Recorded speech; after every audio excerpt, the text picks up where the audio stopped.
So in this video, we're gonna be going over my top 5 exercises when it comes to building your legs, okay? Legs is so important to train, especially for the guys out there. I know a lot of you guys, including myself, when I started the first few years, I neglected legs completely because I hated training legs, okay? But legs are so critical to work, to hit as much as your upper body, because it'll help you grow overall. Your whole body will grow more if you're hitting your legs as well. Your testosterone will be quite a bit higher. Your core strength will be much better, and obviously the biggest muscles in your body are in your legs, your glutes, your hamstrings, your quads. So the biggest muscles in your body are in your lower body. So again, critical to incorporate legs. Do not skip leg day. And so yeah, in this video, I want to show you guys my top 5 exercises that I like to do when it comes to building legs. One other thing I want to mention is that in this video, you're not going to see the squat, okay? The reason why is because I want to show you guys that you don't need to squat in order to get big legs, okay? With squatting is usually seen as the king of exercises because of the fact that it hits pretty much all muscles at the same time. Your glutes, your hamstrings, your quads, even your calves, obviously your spinal erectors. But you don't need to do squats to build big legs. That's what I'm going to be showing you in this video, kind of my top 5 exercises outside the squat to build strength and get bigger legs. So the first staple leg exercise I like to do, been doing a lot recently, is the lunge, okay? Probably one of the most difficult exercises because it does raise your heart rate quite a bit, as you'll notice when you start to do lunges. So with lunges, there's just some small things I want to show you guys with this. Obviously pretty basic movement. If you are a beginner, highly recommend just mastering the form via body weight before moving on to weight. So I'll show you guys body weight versions here. Obviously, once you start adding weights, you can do it either with dumbbells or with a barbell on your back, okay? But with lunges, obviously, one thing to note here, the closer your legs are together, the more quad dominant it's going to be. The farther your legs are from each other, the more glute and hamstring dominant it's going to be. So it really depends on what you want to work on more. Maybe if you have weaker quads, then obviously have your stance closer together, and vice versa. If you have weaker glutes or hamstrings, then farther apart to emphasize it more. So with this, obviously you want your quads here, and then the only thing I would say in this is just don't going all the way down. Here, obviously you're taking the tension completely off your quads, your hamstrings, your glutes. So here, and then coming here, right? The knee is not even touch the ground, here and here. Also, if you're someone that struggles with like their knees caving in, focusing on you're pointing the knees outwards, right? Because the last thing you want to do is have your knees cave in, because this is really dangerous for your knee.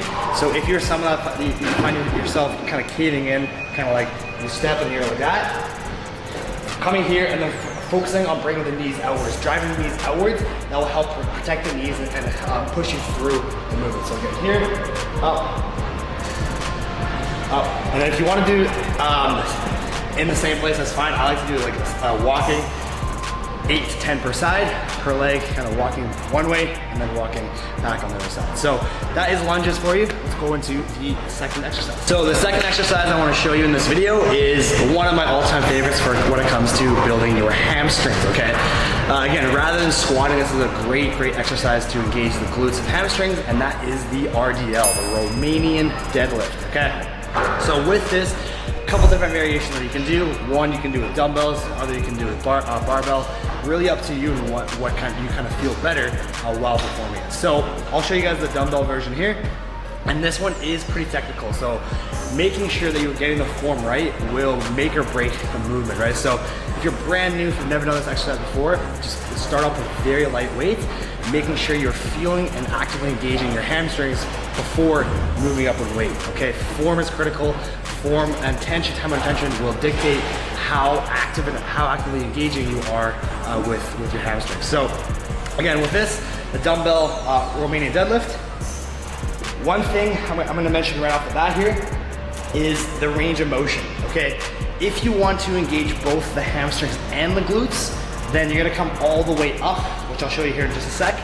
If you just wanna isolate the hamstrings, then you're not gonna go all the way up. Again, I'll show you here in just a sec. So you're gonna grab the dumbbells, and the thing with this is you don't wanna go all the way down, because if you go all the way down, you're over engaging your lower back, and that's where a lot of people get lower back pains and issues, okay? So here, you're gonna stop at 90 degrees parallel. So you're gonna come forward here, stop, and then again, if you wanna focus on both the hamstrings and the glutes, coming up and squeezing, right? So here, coming up and squeezing. Coming up and squeezing. One other thing I want to point out here is keeping the dumbbells as close to your leg as possible. So rather than coming out here, this really kind of targets your lower back. Having the dumbbells right by your shins the entire time will help eliminate the stress on your lower back. So here, coming down right by your shins, up and squeeze if you want to work the glutes as well. If you just want to isolate the hamstrings, you're not going to come all the way up, so you're going to go down, parallel, and then back up here. Parallel, up here. Here, and up. Yeah, dumbbells right by your shins, and then you're going to stop here. The reason why you guys want to stop here is because when you come up, the tension comes off of your hamstrings. So again, here parallel, have the dumbbells here, and then stopping here. For everyone's gonna be a little bit different, obviously depending on your anatomy, your bone structure. Obviously the taller you are, the bigger the range of movement's gonna be. And the shorter you are, the shorter the range of movement's gonna be. So again, really play around with that. One of the best exercises I find for building your hamstrings, but it is one that's very technical. So to give that a try, let's move on to the next exercise. And the third exercise I'm gonna show you in this video is the leg extension, okay? This is probably my all-time favorite leg movement, especially for building your quads, okay? Again, you don't have to squat to get big legs. This is my go-to when it comes to quad movements. So with this, I see so many people do this incorrectly. It's one that you could easily cheat on and kind of sell yourself short with, okay? You guys have probably seen, or you might do this yourself, just a lot of people just kind of go through the movement, again, without actively engaging their quads. Just like with almost any other exercise, you have to establish a mind-muscle connection, and that's probably one of the most important things, to really activate the muscle that you're working as much as you can. So rather than just going through the movement and kind of swinging, like this is useless, okay? If you're doing this, it's absolutely useless to do, okay? So with this, really slowing the pace down, actively trying to establish a mind-muscle connection, and to do so, anytime you flex the muscle you're working, then you know you establish a mind-muscle connection. Okay, so here, up and squeeze. This is most, I would even hold it here for a sec.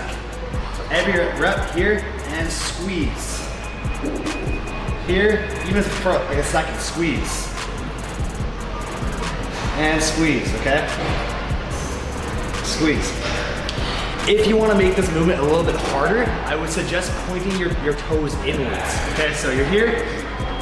If your toes are like that, here, exact same, up and squeeze. And the fourth exercise that I'm going to go through in this video is the seated hamstring curl. Okay, with seated hamstring curl, I always make sure to do this at the end of my workout. Once I've done all my compound movements, your leg press, your squat, your lunges, stuff like that, your RDLs, and then saving the machine stuff at the end once your legs are kind of fatigued and you need that extra support, okay? So again, this one is a pretty basic variation. Obviously, any machine is a little bit easier to do form-wise than free weights, but with this, I would recommend switching it up between a lying hamstring curl and seated hamstring curl. The reason is because they do work different parts of your hamstrings, and so switching it up from a week to week or even workout to workout basis will ensure that you hit all fibers and parts of the hamstring, okay? So again, with this, pretty basic movements, not too much that I need to go over. The only thing I would say, focusing on making sure you're getting a squeeze on every single rep, okay? So rather than just going through the movement like this and having no control, really take your time, go here and squeeze. I would even hold it here for a second, squeeze your hamstring as hard as you can, and then control the negative. Control the way up. Here, squeeze, control the way up. Okay, so don't go like this. You have no time or attention here. Here, squeeze, control the negative. So yeah, pretty basic movement there. Not too really much I need to go over with that. And let's move on to the fifth and final exercise, that being with calves. And the fifth and final exercise that I'm gonna show you in this video is the standing calf raise, okay? Calves are one of those muscle groups that can be a headache for, I would say, most people.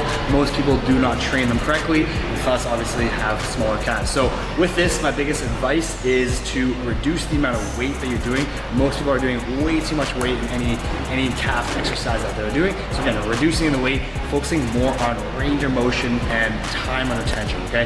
Establishing that mind muscle connection, making sure you're squeezing and flexing your calf on every single rep. You're getting a full range of motion, so full squeeze on the bottom and a full contraction at the top, as I'm about to show you here. So I'm gonna show you guys the standing calf raise, the Smith machine.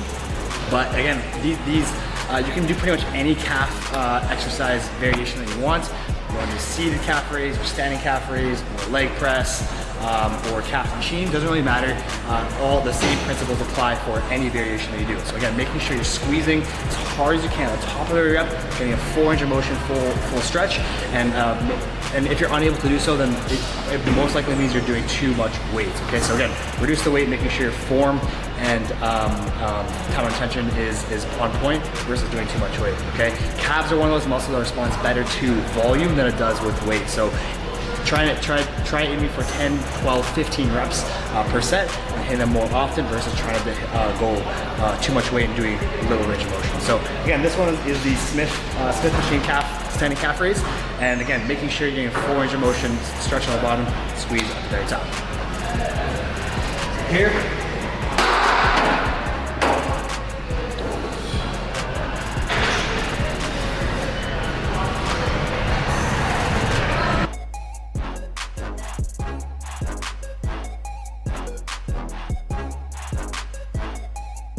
And that concludes this video. Hope you guys enjoyed it. My top 5 exercises when it comes to building your legs, your glutes, your hamstrings, quads, and calves. And we'll see you here in the next one.